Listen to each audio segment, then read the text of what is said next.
Alla seconda parte di questa serata, che vede protagonista Mario Capanna, coordinato da Marino Carcangiu.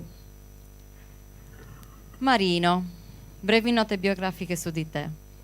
Sempre le stesse. L'anno prossimo me le cambi? Diamo una rinfrescata a tutte le bio.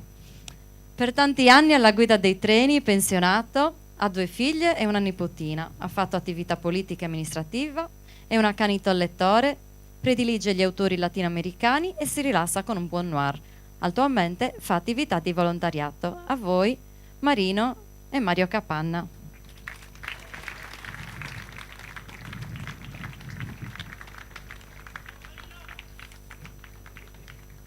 La clac non l'ho portata io. Buonasera a tutti, ora si sente. E quando Giuseppe mi ha proposto di coordinare la presentazione del libro di Mario Capanna, appena ho sentito il nome, non ho potuto fare altro che dire obbedisco. Perché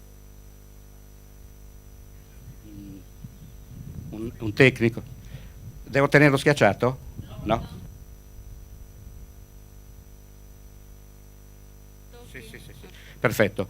Quindi coordinare la presentazione del libro Palestina e Israele di Mario Capanna per me è un piacere, oserei dire un onore, perché Mario Capanna è stato il leader indiscusso del movimento studentesco ed è stato sempre in prima fila a sostegno delle lotte operaie popolari, sostenitore delle lotte di liberazione nazionale dell'Angola, Nicaragua, Guinea-Bissau, antifascista, sostenuto le lotte antifasciste in Spagna e in Portogallo.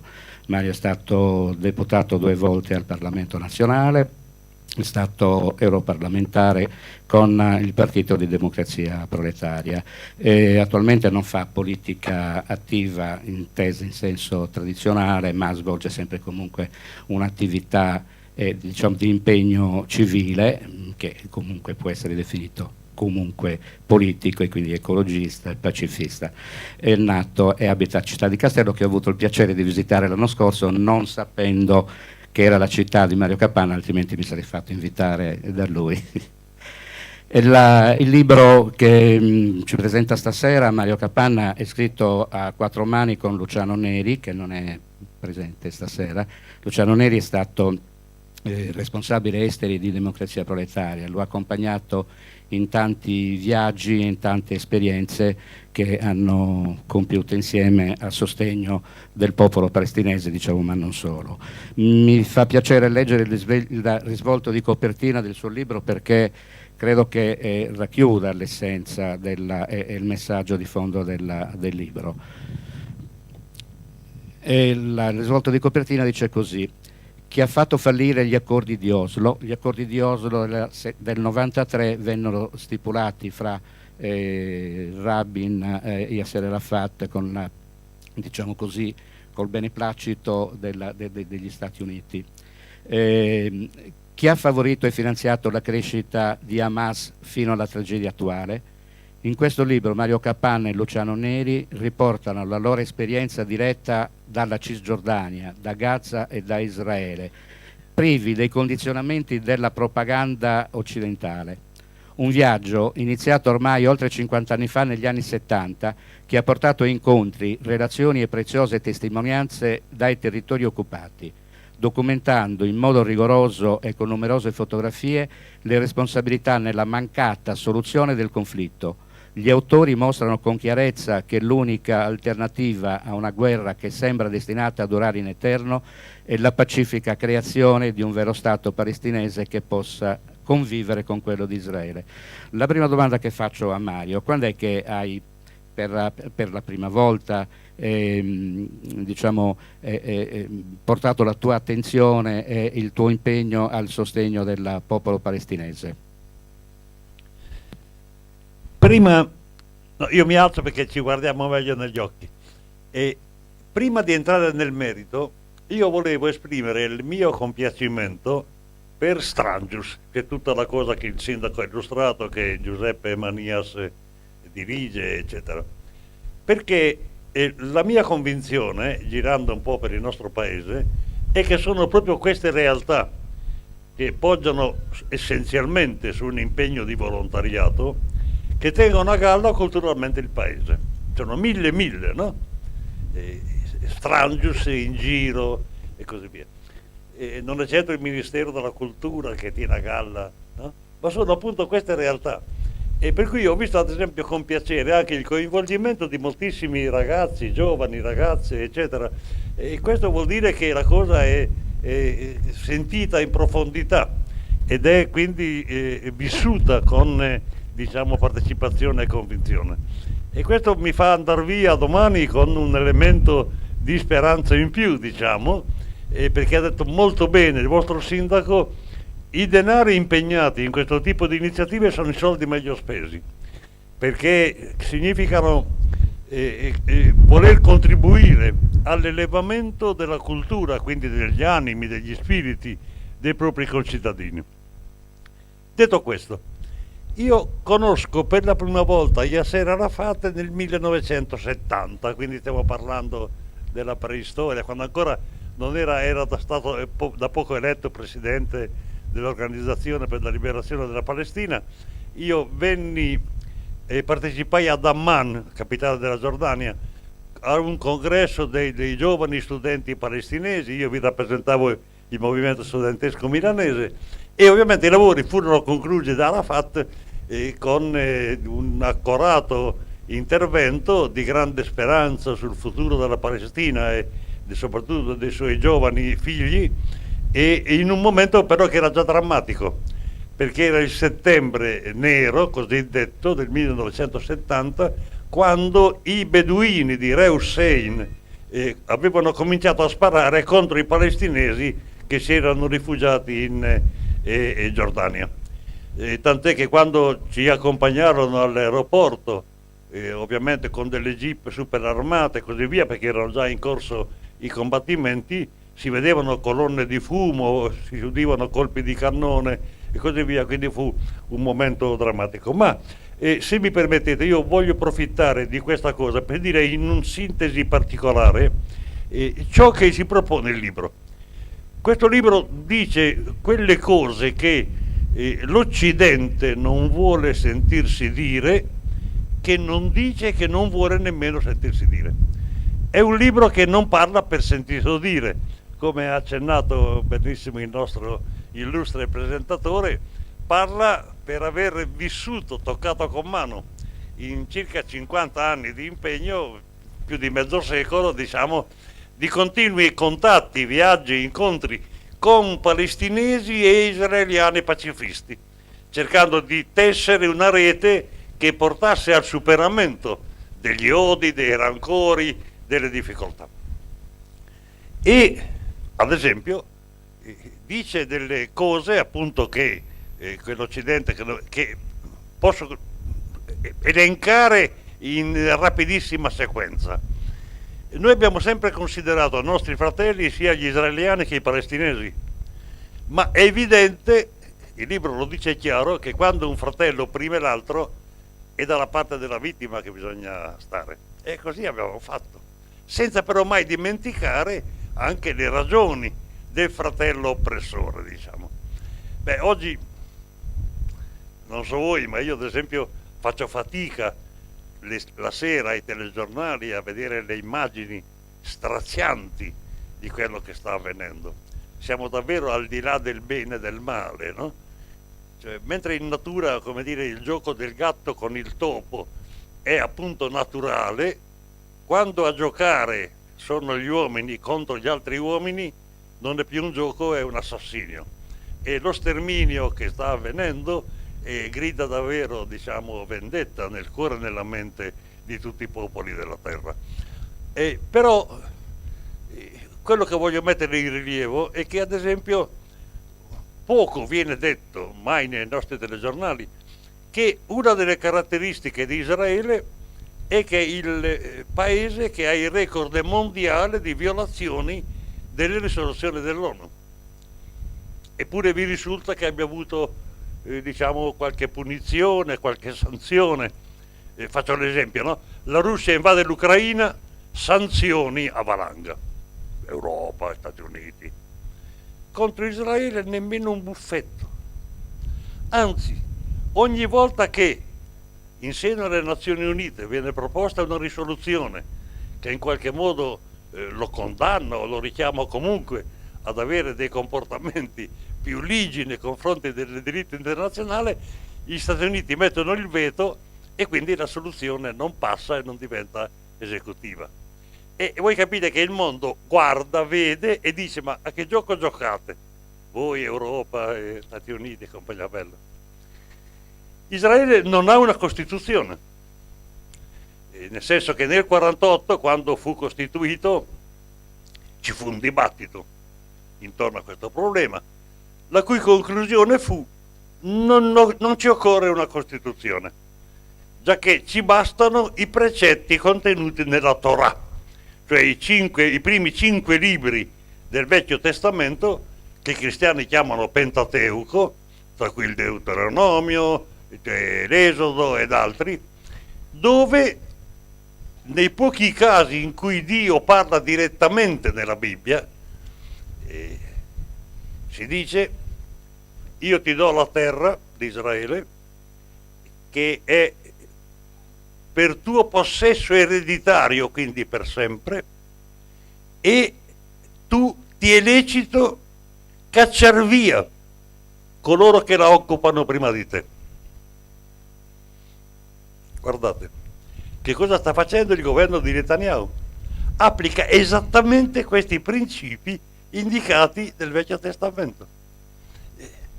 E quindi l'idea di cacciar via i palestinesi, l'idea di dire, come anche l'altro giorno Netanyahu ha confermato, non ci potrà, non ci dovrà mai essere lo Stato palestinese, sta a indicare la ennesima violazione delle risoluzioni delle Nazioni Unite, ma le cancellerie europee, americane e così via non stanno assolutamente facendo nulla. Mentre la situazione si configura in questi termini disumani, avete visto che l'altro giorno nell'Assemblea Generale dell'ONU 143 paesi, cioè quindi circa i 3/4 dei paesi del mondo, si sono pronunciati a favore del riconoscimento dello Stato palestinese. E hanno votato contro chi? Stati Uniti, Israele, l'Ungheria, il Paraguay, le isole Figi, Tonga. Vi rendete conto, gli Stati Uniti e l'Europa in compagnia di quali grandi potenze si trovano? Dall'altra tutto il resto del mondo, Stati Uniti, India, Cina, Russia, Brasile, Indonesia, Pakistan, i paesi più popolosi della terra. E allora, da questo punto di vista, dice: ma Hamas il 7 ottobre, certo, fu versato il sangue ed è una cosa ovviamente non positiva, ma nel libro noi documentiamo come Israele fin dall'inizio ha sostenuto e addirittura finanziato la crescita di Hamas in funzione anti-Arafat e contro l'Organizzazione per la Liberazione della Palestina, che era un'organizzazione assolutamente laica, una cosa straordinaria nel, diciamo, islamismo del Medio Oriente, una organizzazione realmente democratica, altra cosa che faceva a ribrezzo ovviamente ai regimi arabi e autoritari, che infatti non a caso loro stessi l'hanno combattuta, e Israele che finanzia Hamas per poi, in questa funzione appunto di contrasto nei confronti dell'Organizzazione per la Liberazione della Palestina, e poi si trova il bel, tra virgolette, regalo del 7 ottobre. Allora voi capite che la questione del Medio Oriente sembra apparentemente inestricabile e ingarbugliata. Ma questi è 70 anni che si menano, che fanno la guerra e così via. Beh, certo. Perché? Perché non si vuole che accanto allo Stato di Israele, che ha tutto il diritto ovviamente di esistere, di vivere in pace e di non aggredire i stati e i popoli vicini, ci deve essere lo Stato palestinese autonomo, realmente indipendente, che conviva in pace con quello di Israele. Fino a quando questo obiettivo non verrà raggiunto, come i fatti chiaramente dimostrano, la guerra continuerà a rimanere permanente. Avrà delle fasi più acute, meno acute, ma sarà una costante che insanguina il Medio Oriente e mette continuamente a pregiudizio, insieme alla guerra Russia-Ucraina, Stati Uniti-NATO, la pace nel mondo. Questo in sostanza dice il libro e che, come dire, ma questo lo dirò dopo, che ci impone degli obblighi, diciamo. Non è vero che non si può far nulla, non è vero che bisogna assistere supini e sgomenti a quello che sta avvenendo. Possiamo e dobbiamo fare molte cose, ma le vedremo, immagino, nel prosieguo del nostro confronto.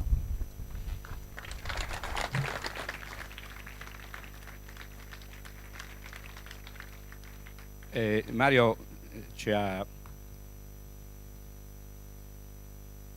ricordato che lo Stato di Israele non ha una Costituzione, il che significa che non ha fissato in una legge fondamentale quelli che sono i diritti e i doveri dei propri cittadini e diciamo il divenire e l'etica dello stesso Stato. Ma con l'istituzione dello Stato di Palestina nel 1947 non vennero fissati neanche dei confini rigidi, precisi, per cui anche questo fatto ha fornito giustificazioni oltre diciamo così, sulla Bibbia, diciamo così,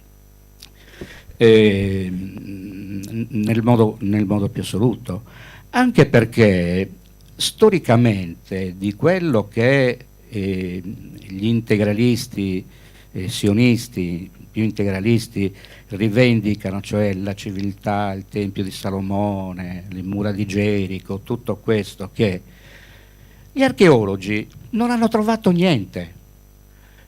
In territorio israeliano sono stati trovati resti che sono stati datati a partire dal 1300.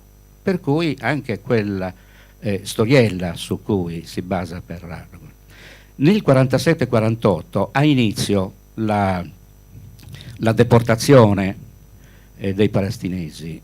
Tra il 47 e il 48 sono stati deportati 700.000 palestinesi, alcuni dei quali sono andati via di propria volontà perché pressati dai coloni che stavano già incominciando ad insediarsi, dai presidi militari, eccetera. Altri perché la maggior parte cacciati via in maniera violenta, quello che ancora oggi assistiamo. Un mese fa è stato autorizzato all'insediamento di nuovi 350 colonie per 60.000 nuovi abitanti israeliani nei territori della Cisgiordania, che è rimasto, diciamo così, dopo la distruzione, perché di altro non si può parlare, della striscia di Gaza. Gaza City, che contava 750.000 abitanti, è stata rasa al suolo, 2 milioni di abitanti palestinesi della striscia di Gaza che sono massacrati, 65.000 morti. Prima si parlava me lo sono segnato perché mi ha colpito, si parlava di scusate, si parlava di abbondanza di vita. In Palestina, a Gaza c'è abbondanza di morte, 65.000 morti, la maggior parte civili, 20.000 bambini annientati, distrutti, ammazzati. È in corso un genocidio.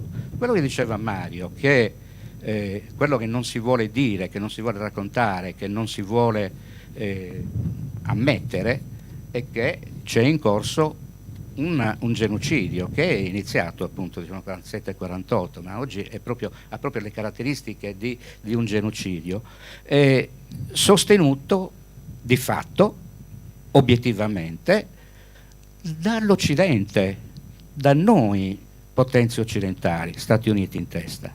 Parlavi del gatto e il topo. Il gatto e il topo è tutto il susseguirsi di accordi che sono stati fatti tra Israele e Palestina dal 93 in poi, sino ad arrivare alla beffa, alla presa in giro di Camp David.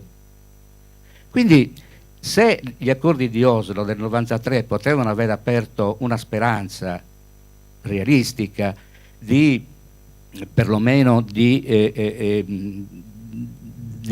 rendere possibile ai palestinesi la costituzione di un embrione di Stato, e poi nei fatti è stato assolutamente disatteso. Quindi Mario magari ci racconterà meglio tutta l'evoluzione di questi accordi fasolli, falsi che sono stati fatti. Tu hai colto, diciamo, un aspetto che è essenziale della questione, no?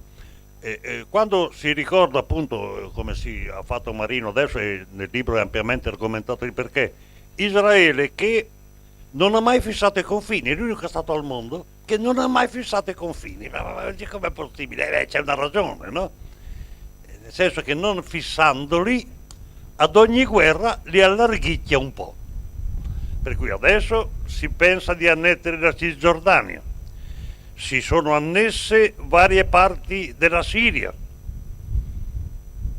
forze armate sono israeliane, sono non lontano da Damasco, cominciando da Cuneitra, il paese di confine, eccetera, eccetera. Parte del Libano, si bombarda impunemente l'Iran, con la scusa dei reattori nucleari, si bombarda il Qatar, mentre ci sono le famiglie degli ostaggi che si svenano tutti i giorni in manifestazioni straordinarie che hanno portato addirittura allo sciopero generale in Israele, dicendo Netanyahu riportali a casa, negozia, eccetera. Questo bombarda la delegazione di Hamas che è a Doha per negoziare. Della serie, a me degli ostaggi non me ne frega assolutamente nulla, a me importa continuare la guerra, perché il mio obiettivo è quello di evitare di andare in galera per corruzione. Lui sa che come in qualsiasi modo, in qualsiasi momento finisca la guerra, lui viene immediatamente processato, sicuramente condannato, perché le prove sono schiaccianti dei quattrini che lui ha avuto appunto dal Qatar per finanziare Hamas per tutte le ragioni che abbiamo detto. Allora, il punto è qual è? Che siamo di fronte al fatto che queste vicende ormai sono il 7 ottobre saranno 2 anni pieni di ecco, avrete notato che io non uso la parola genocidio, non perché creda che non sia in corso, lo è anche un intellettuale straordinario come Grossman, israeliano, e lo ha detto chiaramente, cioè, nemmeno io credevo che si potesse arrivare a questo punto, ma ora devo ammettere che noi stiamo facendo un genocidio contro i palestinesi. Ma io non la uso appunto per evitare di cadere in quel dibattitino, cioè è genocidio, non è genocidio, quali sono le caratteristiche che determinano. A me basta parlare di sterminio dei palestinesi, quello che viene fatto, di deportazione dei palestinesi, di assassinio impunito di decine di migliaia di persone e significativamente di bambini. Com'è possibile questa dismisura? Per cui dice io devo reagire agli assassini del 7 ottobre, ma te la fai con i bambini, cioè, te la fai con le donne, colpisci un intero popolo perché tu devi punire, ma prima che non c'era l'apartheid prima del 7 ottobre. E non so se voi ricordate, ma il buon segretario dell'ONU, Guterres, quando scoppiò il 7 ottobre disse timidamente, no? La cosa non viene dal nulla, apriti cielo. E ovviamente si riferiva al clima di apartheid, di oppressione sistematica antipalestinese fatta a Gaza e nei territori occupati della Cisgiordania. La risposta fu che Netanyahu va al palazzo di vetro di New York e dice l'ONU è una palude di antisemiti. Che cosa c'entra, no? Capite questa pretestuosità, no? Ora, il punto qual è? Dicevo prima che noi abbiamo dei doveri. Ognuno di noi ha dei doveri. e ce li ha a Serraman, a Roma, a New York, a Mosca, a Pechino, in qualsiasi luogo del mondo. Ed è quello di fare tutto ciò che è nelle sue possibilità, affinché attorno a sé, nei luoghi di lavoro, di studio, nella cerchia dell'amicizia, direi persino al bar, fare ogni sforzo per aumentare il livello di consapevolezza critica su questi problemi, per aumentare il livello di solidarietà nei confronti dei legittimi diritti del popolo palestinese e per fare uno sforzo affinché la realizzazione di quei legittimi diritti che portino alla creazione dello Stato palestinese aiuti anche Israele ad avere finalmente diritto alla propria sicurezza. Quello che gli israeliani sembrano non capire, e soprattutto Netanyahu non vuole capire, sa benissimo, ma non è questo il suo interesse, è che solo se i palestinesi vedono rispettati i loro diritti, loro potranno avere condizioni di esistenza e di pace reciprocamente vantaggiose. Figli, nei nostri nipoti, questo sentimento del fatto della ferita per ognuno di noi, e quindi dobbiamo viverla come inaccettabile, come offensiva, come crudele, come degna di essere combattuta e respinta. Ecco, se facciamo questo noi diamo un contributo rilevante alla causa della soluzione della questione. Adesso ci sono piccoli movimenti nei governi, però è la conferma di quello che stavo dicendo. Se le opinioni pubbliche si muovono, allora Macron, premuto dal popolo francese, deve dire: riconosco l'Assemblea Generale dell'ONU, il paese palestinese. Persino Starmer, questo infingardo leader laburista che è già in crisi, gli inglesi già non ne possono più, premuto dall'opinione pubblica inglese, deve dire: anch'io devo riconoscere l'Assemblea dell'ONU, e così via. Manca vergognosamente il governo del nostro paese. Persino i tedeschi, Merz, che dice: anch'io sento la pressione, sto valutando il riconoscimento. Da noi cervello, elettroencefalogramma del cervello piatto, quello del governo, no? Non si muove, parole di qua, di là, eccetera, eccetera. Il bombardamento del Qatar è inaccettabile, vergogna. Sì, ma poi che fai? No? Che fai? Viola Israele continuamente le risoluzioni della legalità internazionale, e quindi se l'ONU è la sede della legalità internazionale e tu hai il record mondiale di violazioni di questa legalità, vuol dire che Israele è uno Stato fuori legge. Ma non perché lo dico io, perché lo dicono i fatti e i suoi comportamenti. Ma se è uno Stato fuori legge, tu che vuoi il rispetto della legalità internazionale, non lo dici che è uno Stato fuori legge, non applichi sanzioni, non prendi provvedimenti insieme alla grande maggioranza degli Stati del mondo affinché i suoi comportamenti smettano di essere così omicidi, così assassini, così sterminatori. Ecco, tutto questo, capite, fa parte di questa irrazionalità moderna, per cui pensiamo che la forza abbia la capacità di dominare su tutto, sulle ragioni del diritto, della buona volontà, dell'umanità. Ecco, bellissima questa flottiglia di barche, stupenda. Comunque si concluderà.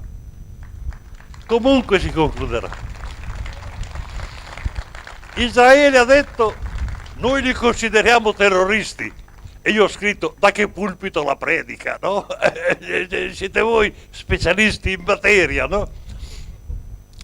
E quindi è ovvio che potrà concludersi in un modo non positivo per via dell'aggressività israeliana. E però queste barche che portano aiuti, medicine, generi alimentari, donne e uomini portano, giovani e ragazzi, sono la preeminenza dell'umanità contro la disumanità. Per questo è stato opportuno il vostro applauso. Perché? Perché è questo: quando i governi non si muovono, sono le persone coscienti, che hanno moralità, che hanno dignità interiore. Sono i popoli a muoversi. Ed è questo ciò che noi possiamo e dobbiamo fare. Vi pongo un'altra riflessione, no? Poi, perché diavolo gli Stati Uniti, l'Europa, sono così pervicaci nel continuare questa sorta di appoggio incondizionato, di fatto praticamente, nei confronti di Israele? Beh, io uso questa immagine per rispondere, perché Israele è il cane mastino superarmato dell'Occidente per tenere a bada centinaia di milioni di arabi in quella zona strategica del mondo, strategica per le risorse energetiche, petrolifere, gas, eccetera, strategica per ragioni geopolitiche.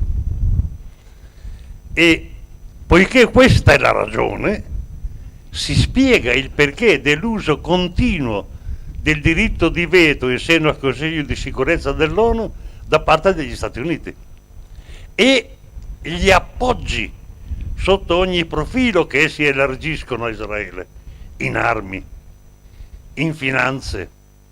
Israele, soprattutto grazie ai costi della guerra, è uno Stato in pratica, come dire, è ridotto al lastrico.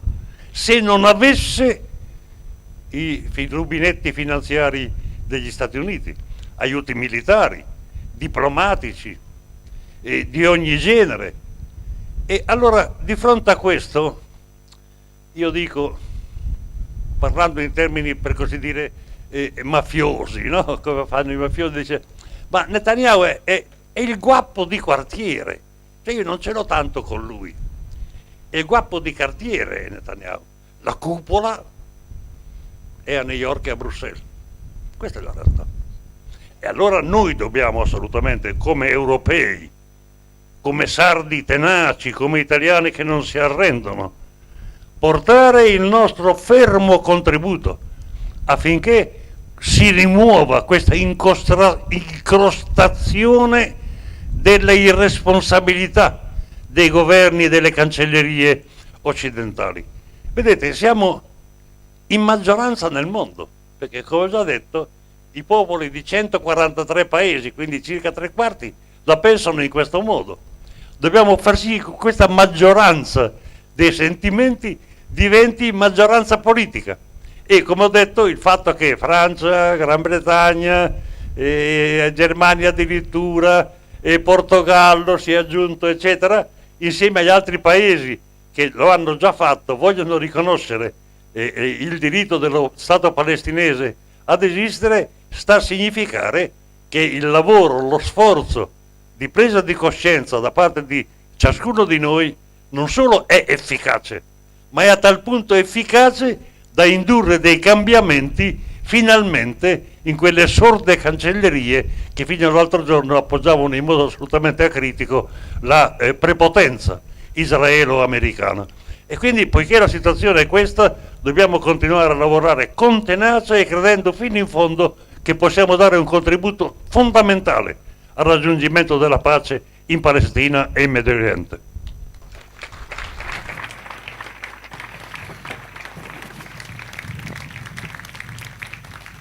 Il sottotitolo del libro di Mario Capanna e Luciano Neri recita: Il lungo inganno, la soluzione imprescindibile. Il lungo inganno con il pessimismo della ragione, però con l'ottimismo della volontà poi ci dice anche la soluzione imprescindibile. E dalle pagine del libro emerge un personaggio straordinario, a mio avviso, un combattente pacifista israeliano che è stato comandante nel 1947 di un reparto militare, quindi voglio dire non lo si può accusare di essere un anti-israeliano, che però nel corso proprio delle battaglie che ha combattuto contro i palestinesi nel 1947 e nel 1948 ha maturato l'idea, la convinzione che nemici fratelli possano diventare fratelli amici.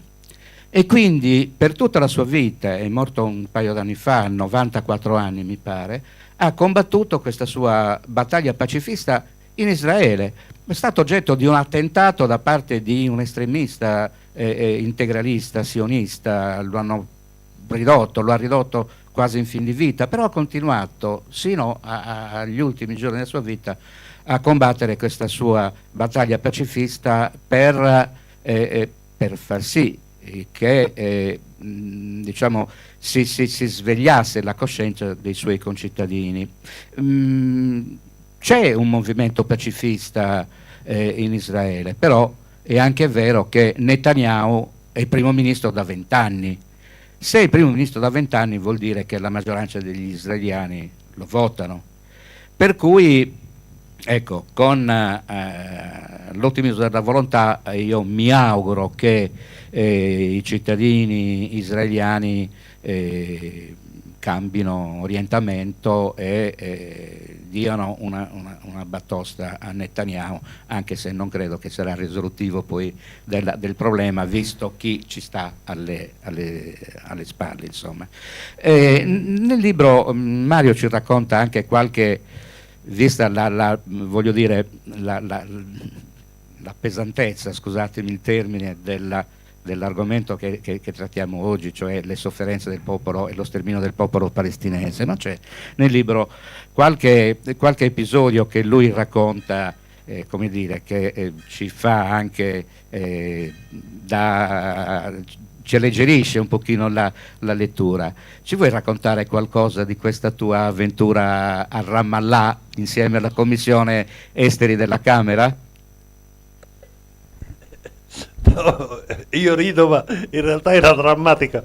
Quando Luciano Neri e io e una terza persona facemmo un atto di protesta da matti, diciamo, da folli kamikaze, ci incatenammo, ovviamente, io ero allora parlamentare, ci incatenammo ovviamente con dei cartelli in inglese, in arabo, in ebraico, eccetera, al campo profughi di Ramallah, che è attaccato a Gerusalemme. È uno dei campi dove maggiore è la resistenza palestinese, infatti tutti i giorni viene attaccato con carri armati, cannonate e così via, con la gente deportata, delle cose, perché siamo tutti concentrati su Gaza e poco sappiamo e ci dicono sulla Cisgiordania, ma l'inferno è anche in Cisgiordania, grande città che io ho visitato, dove ho amici meravigliosi che vengono sventrate tutti i giorni, addirittura con i bulldozer demolendo le infrastrutture, le fognature, le linee elettriche, delle cose inenarrabili.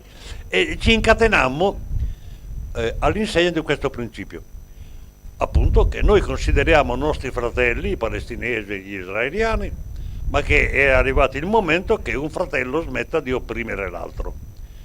Ovviamente passano circa 2 ore, arrivano pattuglie di soldati, eccetera, eccetera, dice: ma che cacchio fate? Noi semplicemente facciamo una protesta democratica, anche a vostro favore, perché senza il rispetto dei diritti palestinesi anche voi avete problemi di sicurezza e compagnia bella. Insomma, per farla breve, per circa 2 ore questo, uno degli eserciti più potenti del mondo, non seppe che cosa fare, fino a quando arrivò una pattuglia con delle tronchesi e ruppe le nostre catene, che erano di ottimo acciaio israeliano, quindi dovettero faticare, e poi ci portarono in una caserma, incerti se arrestarci oppure... E lì si verificò una cosa carina che poi mi raccontò successivamente lo stesso Andreotti, che Flaminio Piccoli, che era in delegazione in quel momento con noi parlamentari in Medio Oriente, chiamò Andreotti, avendo avuto, perché ne parlarono tutte le televisioni ovviamente di questa sorta di incatenamento alle cose, e quindi chiama Andreotti, che era un vertice dei ministri degli esteri a Copenaghen, e poi Andreotti che chiama il suo omologo israeliano, che era all'epoca Abba Eban, e che gli raccomanda di non arrestarci, Perché dice, perché se voi li mettete in prigione, non avete idea di che cosa quelli vi possono combinare, tra scioperi della fame, proteste, robe e così via. Niente, un episodio, come dire, carino, che Marino ha avuto la curiosità di voler raccontare. Però, vedete, qui ne va proprio del nostro futuro umano. Cioè non è possibile che noi accettiamo questa disumanizzazione, per cui un popolo, come dire, ha ridotto Gaza all'età della pietra. Avete presente le distruzioni, no? Nulla più rimane in piedi. E adesso questa idea di deportare i 2 milioni di palestinesi tutti a sud in una specie di campo di concentramento che gli israeliani chiamano città umanitaria, ironia del linguaggio, no? In un campo di concentramento col filo spinato che ricorda antiche cose ai noi, antiche cose, e addirittura chiamando i palestinesi così conciati con dei numeri, anche qui ricorda delle cose terribili. Finora non hanno detto che gli vogliono tatuare nel braccio, almeno questo finora, ma non si sa. Ma quando tu attacchi i numeri, da qualche parte li devi scrivere, no? Per adesso si sa che nelle celle dove sono detenuti i palestinesi, arrestati senza che venga data una spiegazione. Cioè, se io ti arresto, dovrò pur dirti perché lo faccio. Perché hai ammazzato, hai stuprato, hai rapinato, che non so cosa hai fatto. No. Io ti metto in prigione in base a una norma per cui non ti dico nemmeno perché, non ti dico nemmeno per quanto tempo ti terrò in prigione, non ti dico nemmeno quando potrai uscire e addirittura ti metto nella cella le foto che ti mostrano Gaza distrutta. Pensate. Ora, che il cielo mi perdoni, ma questo è indice di un sadismo oltre misura, no? Le SS a questo punto non si erano arrivati, cioè di mostrare nei campi di sterminio le foto c'è da roba, voglio dire, che allora proprio noi dobbiamo, no? Le SS a questo punto non si erano arrivati, che allora proprio noi dobbiamo, concludo, no? Marino diceva di questo straordinario personaggio di cui che come torna indietro dicendo ma che faccio? Ma che facciamo?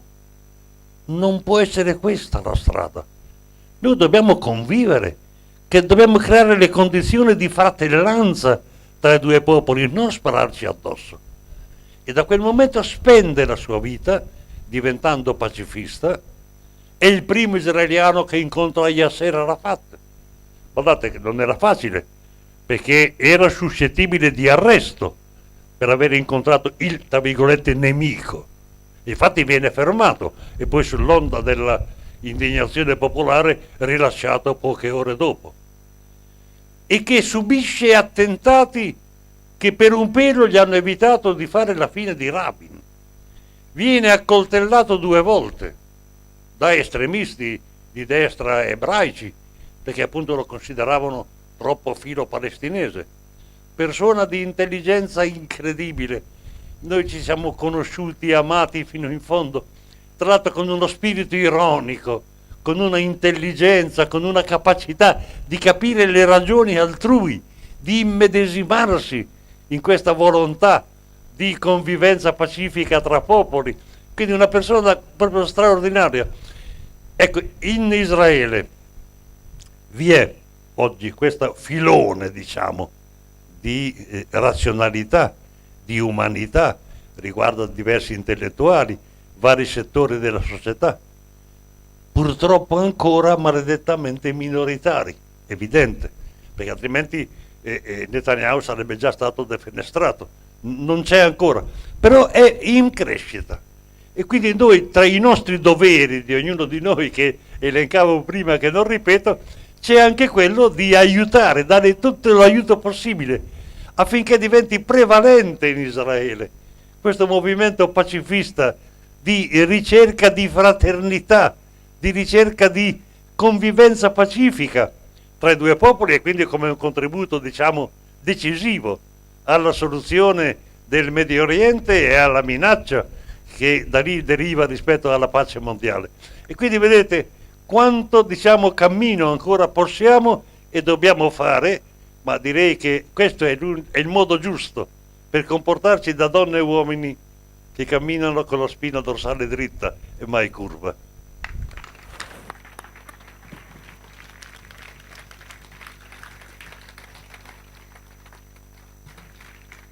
Giuseppe mi concede ancora 2 minuti. In questi 2 minuti volevo richiamare un pochino quello che diceva il sindaco Gabriele Littera prima rispetto al valore intrinseco della cultura.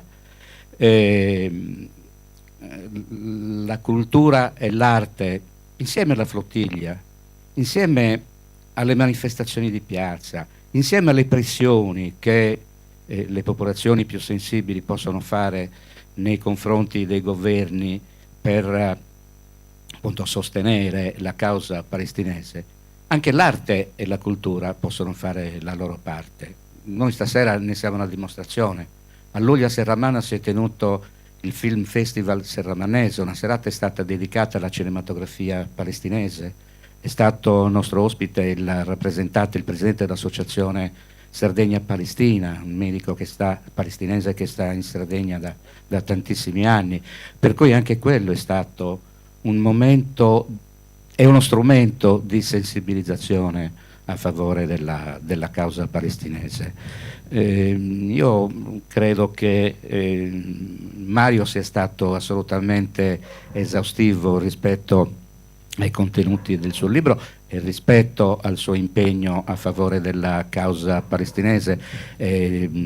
Questo lo apprezziamo enormemente, di questo lo ringraziamo, così come evidentemente siamo vicini e siamo insieme a tutti quelli che sostengono questa causa.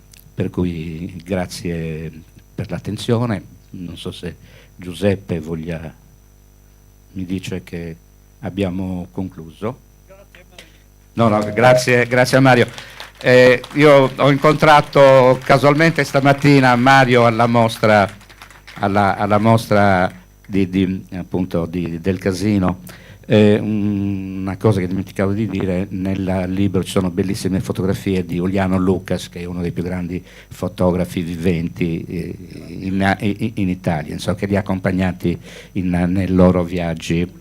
Ci accompagnò lui in Palestina con delle foto meravigliose.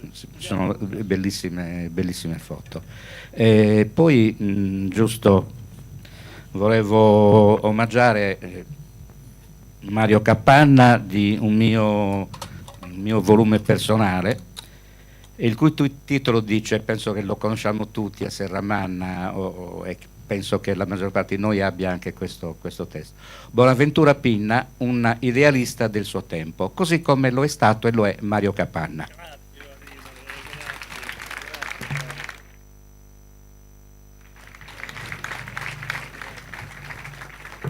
Eccoci. Allora, vorrei chiamare qui Giacomo e Davide per un piccolo omaggio a Marino e a Mario Capanna. Foto ufficiale.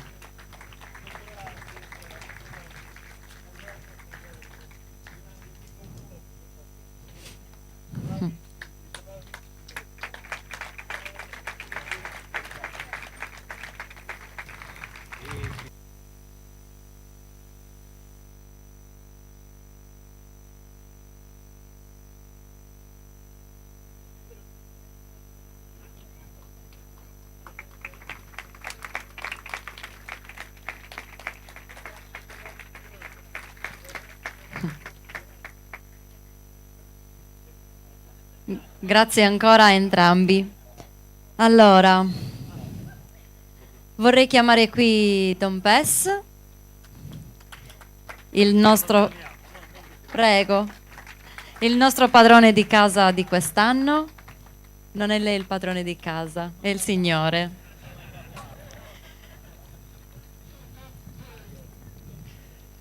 Che dire, ho ascoltato con molta attenzione tutti e due gli interventi. La tentazione di fare delle domande è molto forte, però mi sembra doveroso fare riferimento a quello che diceva il signor Marino. È vero che per gli ebrei, per quelli che sono attualmente al comando, c'è un grande peso per il Pentateuco, però doverosamente da prete voglio dire, primo, che Gesù ha detto che non era venuto per cancellare, ma era venuto per completare, e che l'occhio per occhio, dente per dente, che sembrava già una giusta misura, lui la considerava superata. Ma io vi dico, fate del bene chi vi fa del male, amate i vostri nemici. E allora, obiettivamente, non credo che si possa dire avete ragione perché nella Bibbia è scritto così. Avete ragione perché è scritto così, ma tenendo conto che Gesù Cristo, che voi non accettate, ha detto qualche cosa di più e ha detto che ogni uomo è un mio fratello. Ecco, questo sentivo di doverlo dire con molta convinzione. Dopodiché condivido al 1000% l'idea del sindaco quando dice che quello che si spende per la cultura non è mai una spesa inutile, anzi è un seminare sperando di raccogliere. Che cosa dire ancora? A mo' di conclusione, me lo sentite dire tante volte, avete fatto già tanto, a Tusanno Melus. Okay. Grazie mille Don Pesta. Adesso la prego di restare qui ancora un attimo perché c'è Beatrice che le vorrebbe portare un piccolo omaggio. Che brava che sei, grazie. Anche un bacino mi dai? Dai. Grazie Beatrice, grazie Don Pes. E i ringraziamenti non sono finiti. E adesso vorrei chiamare qui Giovanni Maccioni, l'assessore alla cultura.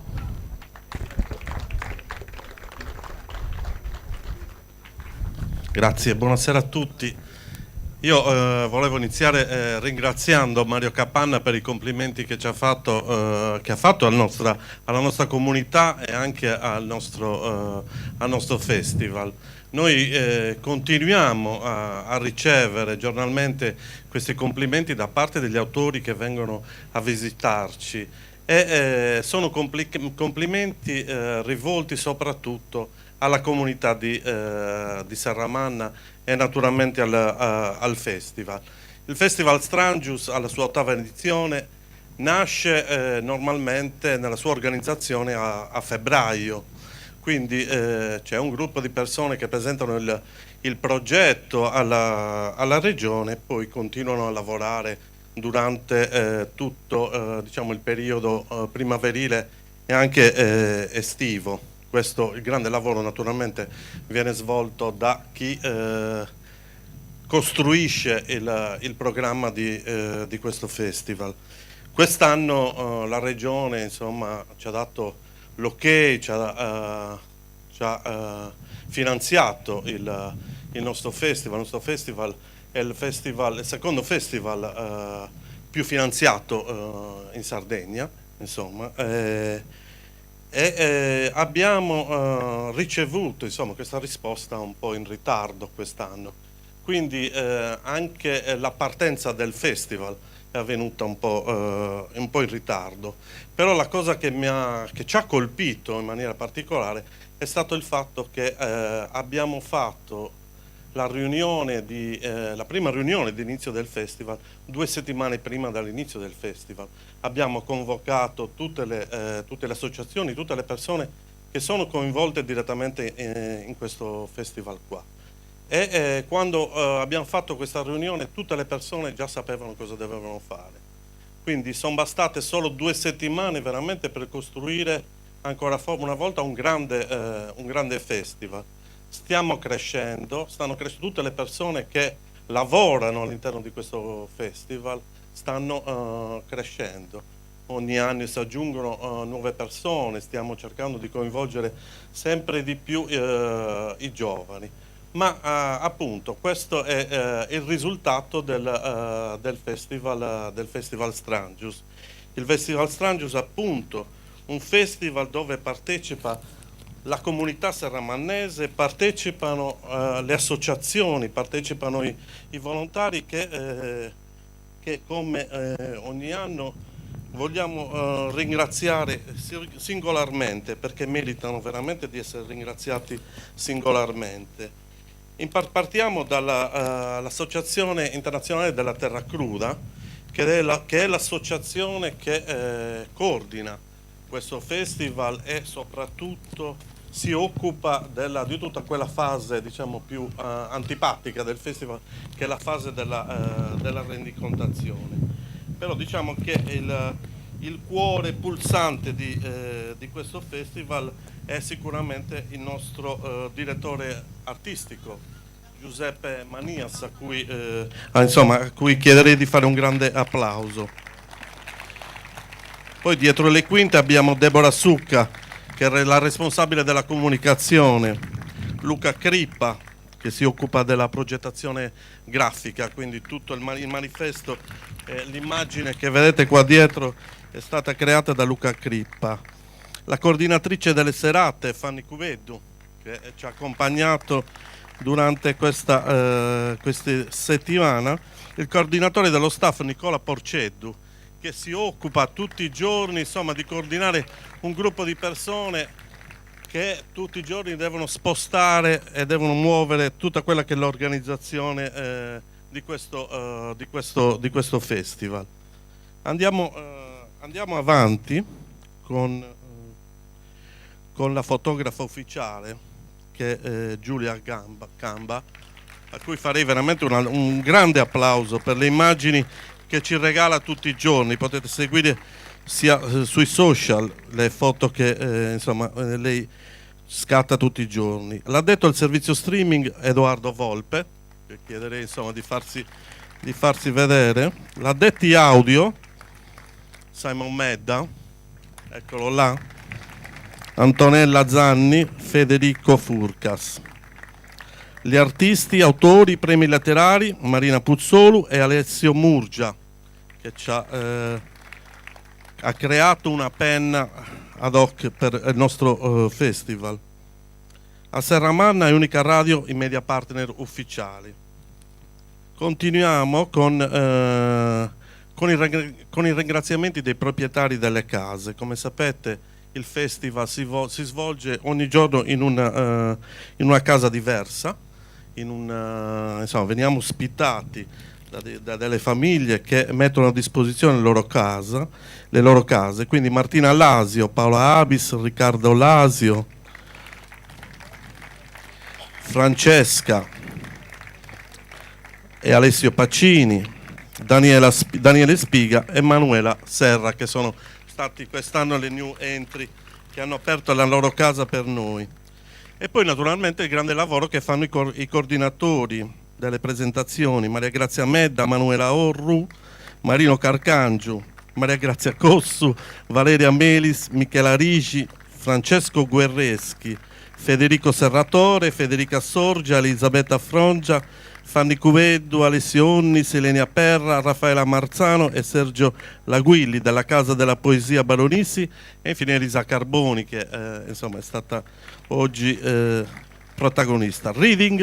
Il reading durante tutte le giornate sono a cura dell'Associazione Culturale Il Pungolo, Nicola Cireddu e Alessio Onnis, APS Kairos, Associazione Musicale Giuseppe Verdi di Serramanna, Fabio Serra, che poi ci delizierà con la sua birra, Marco Ardau con Tonino e Franco Marcis. Ringraziamo i traduttori e gli interpreti, Raffaella Marzano. Inoltre ringraziamo naturalmente anche gli addetti ai trasporti e allestimenti, di nuovo Nicola Serra, Marco Ortu, Nicola Porceddu e Elisabetta Frongia. Quindi tutti i giorni queste persone qui alle 3:30 iniziano il lavoro di preparazione degli spazi in cui avverranno le presentazioni. Le addette all'accoglienza Valeria Melis e Roberta Pisano. Addetta all'accompagnamento ospiti Elisabetta Concas, che tutti i giorni va verso l'aeroporto a prendere i nostri ospiti. Continuiamo con l'allestimento delle mostre, Francesco Virdis e l'Associazione Culturale Tradizioni Popolari. Vi ricordo che le mostre chiuderanno oggi. Poi abbiamo l'Associazione Terra Cruda, quindi come dicevamo che si occupa dell'organizzazione generale, e la presenza della biblioteca comunale grazie alla cooperativa Comes. Continuiamo? Non abbiamo finito, non abbiamo terminato. L'Associazione Tradizioni Popolari per la gestione e il riconoscimento degli ospiti, momenti conviviali e l'organizzazione della mostra. L'Associazione Il Pungolo per il coordinamento e l'apertura delle mostre, quindi le mostre tutti i giorni vengono aperte e questi volontari sono a disposizione per la loro apertura. L'Associazione Kairos per la presentazione degli incontri del reading, l'Associazione Giuseppe Verdi, Anni d'Argento e Aleteia. Ringraziamo naturalmente anche Don Pes per la sua ospitalità e un ringraziamento particolare va allo special team coordinato da Antonio Ara della Polisportiva Atletica Serramanna, quindi un grande applauso a Tiziano, Giacomo,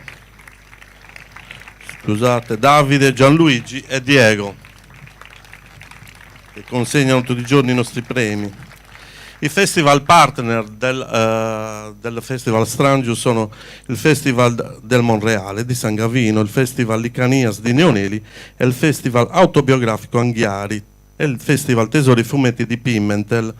Il Festival Autobiografico Anghiari è il nostro, diciamo, partner principale perché, come sapete, anche il nostro festival è un festival autobiografico.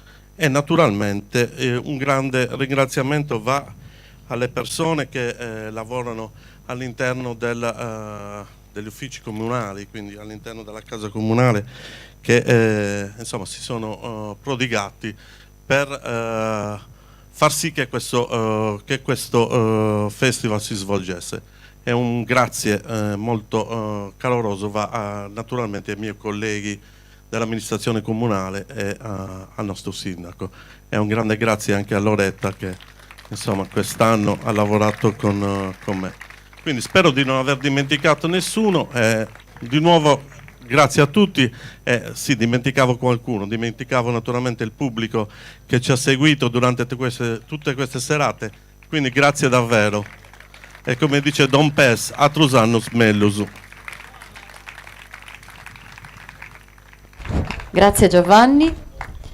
Adesso è il momento più atteso della serata.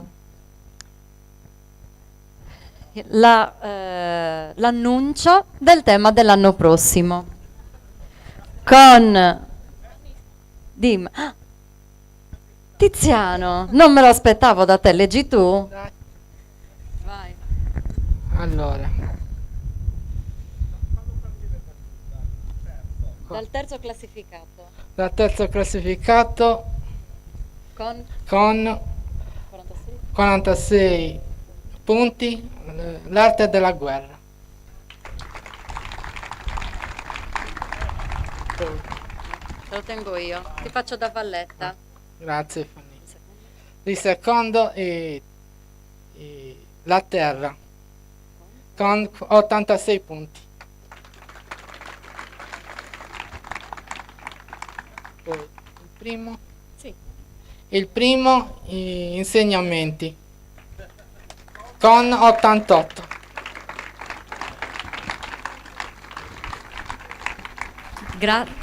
Grazie Tiziano. Grazie a voi. Grazie a voi per essere stati qui con noi. Ci vediamo l'anno prossimo. A Trusannus. L'anno prossimo. Non andate perché adesso, come l'ha ribattezzato Fabio, c'è il Kumbidding. C'è il suo Gumbidu. Aio. Buona serata a tutti.